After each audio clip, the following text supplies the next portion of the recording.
Goňşy döwletleriň arasyndaky ýokary derejeli duşugyň Hadar deňdiniň kenaryna geçirilmegine çuňurmany bar. Munyň özi abada milli siýasatçylyk zolagynyň ýokary derejeli halkara şäherleriniň geçirilýän merkezi hökmündäki derejesini putulandyrýar.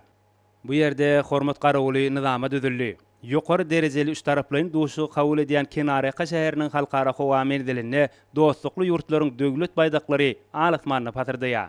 Türkmenbaş şäheriniň halkara howa mendiline Azerbaýjan Respublikasynyň prezidenti Ilham Aliýewiň uçurgany.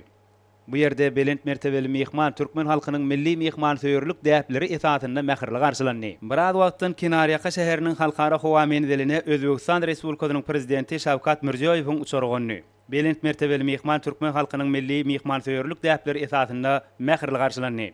Kongresler merkeziniň binasynda türkmen halkynyň milli lideri Gahrman Arkadagymyz dostlukly ýurduň döwlet başçylygyny mähirli garşylady.